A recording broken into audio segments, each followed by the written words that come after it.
বন্ধুরা, চলে এলাম তোমাদের সঙ্গে আবার একটি নতুন গল্প নিয়ে। তো আজকে তো আমাদের এখানে প্রচণ্ড গরম, মানে বৃষ্টি দুদিন হয়নি, তো তাই গরমটা প্রচণ্ড ভ্যাপসানি একটা গরম লাগছে। তো তোমাদের ওখানে কীরকম বৃষ্টি হচ্ছে কি হয় না হচ্ছে না, কমেন্ট করে কিন্তু জানিও। তো চলো আজকের গল্প শুরু করা যাক। আজকের গল্পটি হচ্ছে একটি হাড়হিম করা ভূতের গল্প।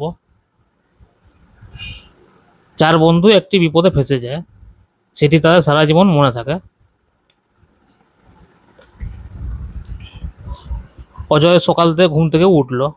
ঘুম থেকে অফিসে ওঠার জন্য ওকে সকালে যা যা কাজ করতে হলো, বাথরুম গেল, মুখ ধুলো, বাথরুম গেলো, তারপর চান টান সব সেরে ব্রেকফাস্ট সেরে ও অফিসের উদ্দেশ্যে রওনা দিল। অজয় বর্ধমানের একটি প্রাইভেট কোম্পানিতে চাকরি করতো। তো সকাল সকাল ওকে 10টার সময় বেরিয়ে যেতে হতো ডিউটি।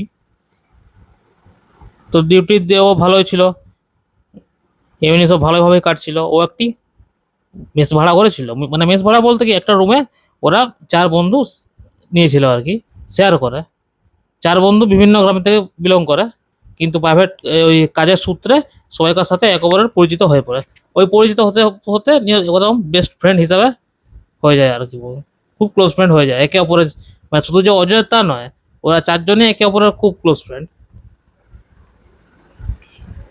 তো তারপর হঠাৎ একদিন দীপকের মাথায় একটা প্ল্যান করলো। দীপকের মাথায় বললো যে চল না ঘর থেকে এবার ঘুরে আসি, একটু কোথাও ঘোরার জায়গা হয়, চারজন মিলে ঘুরে আসি, একটু মাইন্ডটাও ফ্রেশ হবে। আর এই যা গরম পড়েছে এখন, মাথাটাও একটু ঠান্ডা হবে বাইরে গেলে। তো কোথাও হিল স্টেশনে যাই। তো হিল স্টেশনে প্রথমে ঠিক করলো দার্জিলিংয়ে। দার্জিলিংয়ে তো অনেকেই অমত হলো, বলছে না দার্জিলিং যাবো না, ঘুরে এসেছি, পরে আবার দার্জিলিং যাব। তো ওরা তারপর ঠিক করে যে তারা সিমলা চল, সিমলা একটু লং ট্যুর, সিমলা চলো। যে সিমলায় ওরা টিকিট কিনতে পেলো না, মানে ওদের লাক খারাপ, ঠান্ডার জায়গায় যাওয়া যাবে না। তো হঠাৎ অজয় বলে উঠলো, এক কাজ করলে তো হয়, আমাদের গ্রামে প্রতি বছর মেলা বসে কিন্তু, আর আমাদের গ্রামটা তোরা বোধহয় দেখিস নি, এখন তো তো একবারও যাসনি, তুই শুধু আমাদের গ্রামের ব্যাপারে শুনেছিস। আমাদের গ্রামটি খুব সুন্দর, খুব বড়। আর এই এপ্রিল মাসেও ওখানে একটা গাজন বসে, ওখানে যাত্রা হয়, মেলা বসে, অনেক রকম অনেক কিছুই বসে ওখানে। খুব বড় একটি মাঠ আছে, সেখানে যাত্রা হয়, গাজন হয়, খেলা, অনেক রকমের খেলা দেখানো হয়। তো যাবি কি এবারে? তো তখন রাজা বলে উঠলো, না তাহলে তো তোদের গ্রামে যেতে হয় এবার, তুই যেভাবে বলছিস কথাগুলো তো বেশ ইন্টারেস্টিং লাগলো। আর গ্রামের ওয়েদার একটু বেশ, তাও ঠান্ডা ঠান্ডা, বেশ ঝোড়া হাওয়া দিলে আর কি। তো ঠিক করলো যে মে মাসের 2-3 তারিখে আমরা মেঘডুবি গ্রামে যাব। অজয়ের গ্রাম, অজয় থাকতো মেঘডুবি গ্রামে। তো 10 বছর ও কিন্তু গ্রামে যায়নি, অনেক মানে দীর্ঘদিন হয়ে গেল ও কিন্তু গ্রামে যাওয়ার সুযোগ পায়নি। কিন্তু এতদিনে সুযোগ পেয়েছে, একটু মানে ছুটি ছড়া পেয়েছে আর কি। তো ফোনেও অজয় তার মা বাবার সাথে কথা বলতো। ওর একটা ভাই ছিল, ওর ভাই কলেজে ঢুকেছে, সদ্য কলেজে ঢুকেছে আর কি, ফার্স্ট ইয়ারে পড়ছে ওর ভাই। তো ভাইয়ের সাথেও কথা হয়, আর অজয়ের মা বাবার সাথেও ফোনে কথা হয়। তো কোনো সমস্যা হয়নি, মা বাবারাও ফিট ভালোই আছে। আর ওই তো ওর বন্ধু নিয়ে, মানে সারাদিন ডিউটি করে বন্ধুদের সাথে আড্ডা বাড্ডা জমে, তাদের ভালোইভাবে কাটে আর কি। তো ওরা মে মাসের 2 তারিখে ওরা রওনা দিল মেঘডুবিতে। মেঘডুবি পৌঁছাতে পৌঁছাতে প্রায় সন্ধে হয়ে নেমে এলো বলতে গেলে, ওই 7:30 কি 8টা বেজে যায় প্রায়। দিয়ে চারজন একটা চায়ের দোকান খুঁজছে স্টেশনের সামনেই, একই চায়ের দোকান বড় বেশ। তো চায়ের দোকানে রাকেশ বলে উঠলো, এক কাজ করে চ, এক কাপ করে করে চা খাই, তাহলে মাথাটা ছাড়বে আমাদের, ট্রেন জার্নি করে মানে বিরক্তি লাগছে, মাথা ধরে আছে, এক কাপ করে চা খাই চ বল। তো বললো চ, চা খাই। চারজনই ওরা চা খেলো, বিস্কুট নিল, কিছুক্ষণ রেস্ট নিয়ে বললো চ এবার রওনা দেওয়া যাক। ওরা কিন্তু টোটো খুঁজছিল, টোটো কিন্তু পেলো না, অনেক ওয়েট করছিল ওখান থেকে, কিন্তু টোটো টোটো ওরা পেলো না। আর সেই 10 বছর আগে এসছে, তাও রাস্তা ঠিক মনে আছে। ও বললো যে, অজয় বলছে চ এক কাজও করি, এই মেন রুট না ধরে কোনো একটা শর্টকাট রাস্তা আছে আমি জানি, কিন্তু অজয় যে অতটা মনে নেই, ভুলে গেছে, সেটা কিন্তু ওদেরকে বললো না।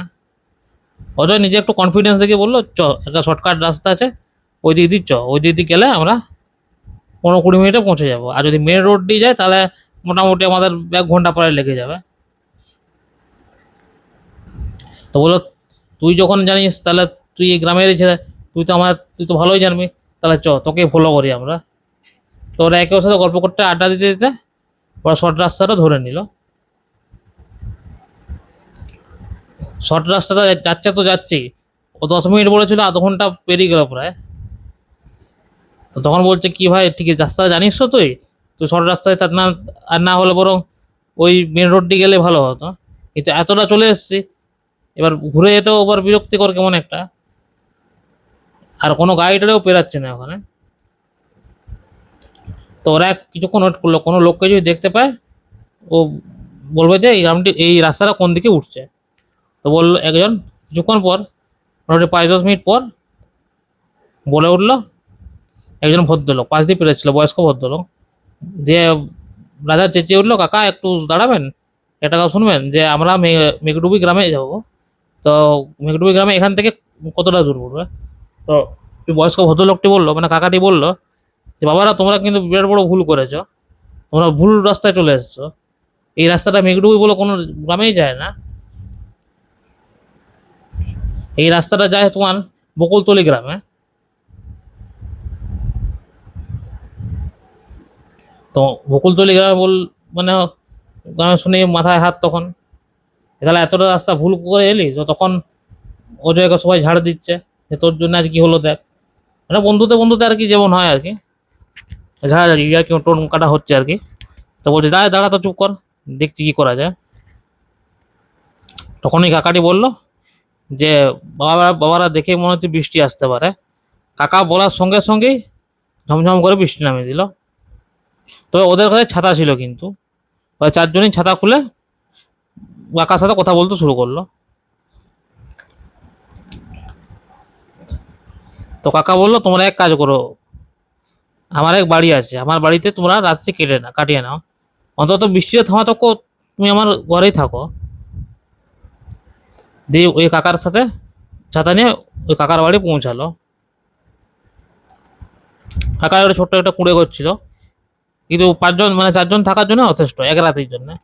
তো বললো বাবারা এসো, জানি তোমাদের অসুবিধা হচ্ছে, কিন্তু এই মেঘ বৃষ্টি রাতে তো তোমাকে যেতে দিতে পারবো না, তাই তোমাদেরকে বললাম তুমি আমার ঘরেই এসো বরং।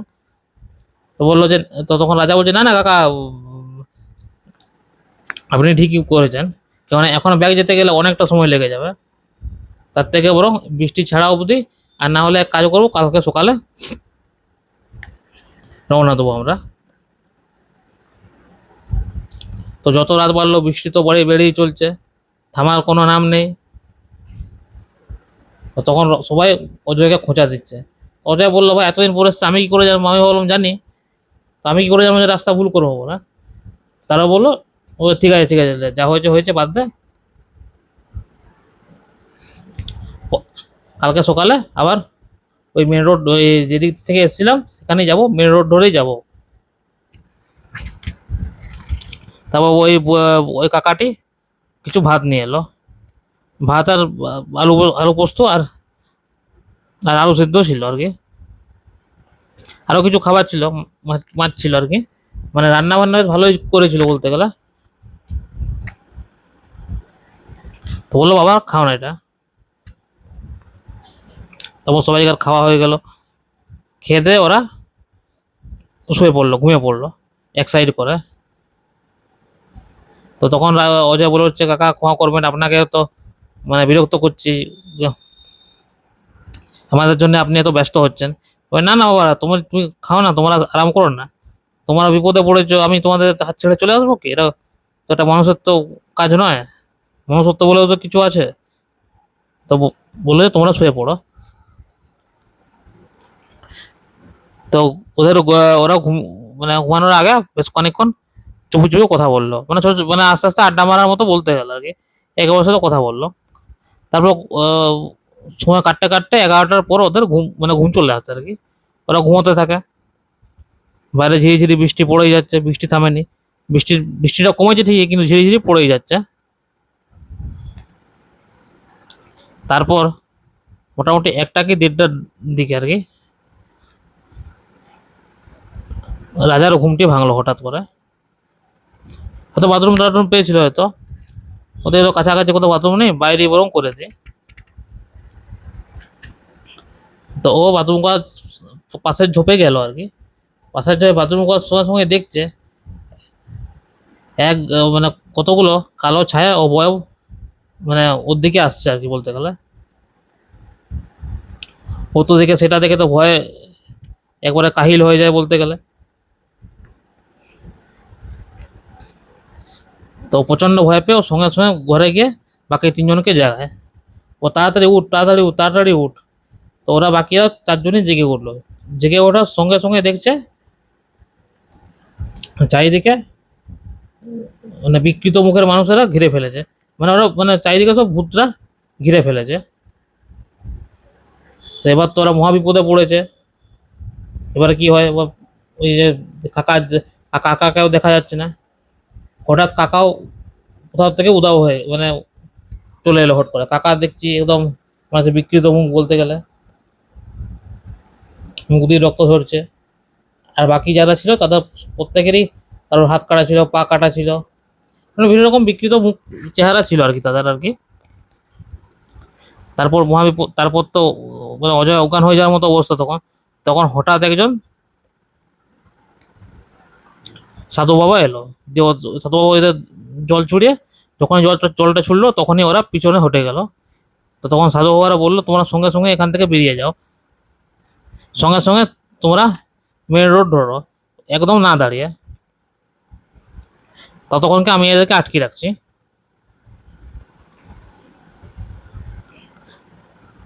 তো তারপর ওরা কোনো মতে ব্যাগ ড্যাগ নিয়ে একদম সোজা ঘর থেকে বেরিয়ে ওরা হাঁপাতে হাঁপাতে মেন রোডটাকে পৌঁছায়।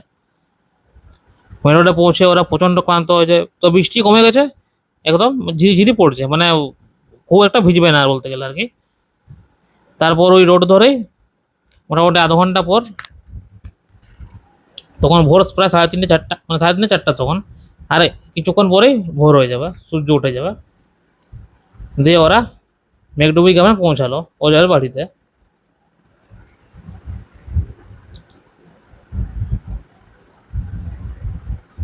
অজয়ের বাড়িতে ঠকঠক করতে দেখলো যে ভোরের 4জনই, ওনার ছেলে আর বাকি 3জন।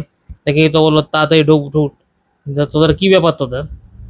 তো তখন অজয় বললো মা একটু আমরা 4জন বিশ্রাম বিশ্রাম করবো, একটু ঘুমাবো আর কি। তো পরে কথা বললে হবে। তো ঠিক আছে, তোরা একটু হাত পা মুখ ধুয়ে নে, আর যদি কিছু খাবে কি বলছে না না আমরা কিছু খাবো না, আমরা ডাইরেক্ট শুয়ে দিই গিয়ে। ওখানে ওরা 4জন ঢুকে ফ্যান চালিয়ে শুয়ে দিল। উঠতে ওদের একটু বেলা হয়ে গেল, 8:30 9টা বেজে গেল। তারপর 4জন চা খেলো। চা খাওয়ার পর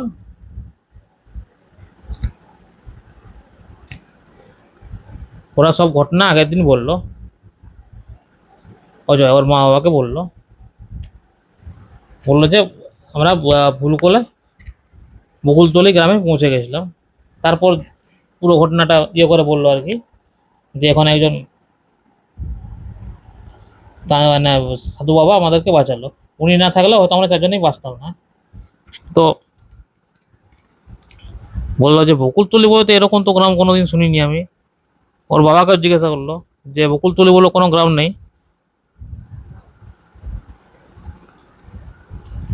তারপর হঠাৎ একজন মানে ওর বাবারই জেঠা হচ্ছে আর কি,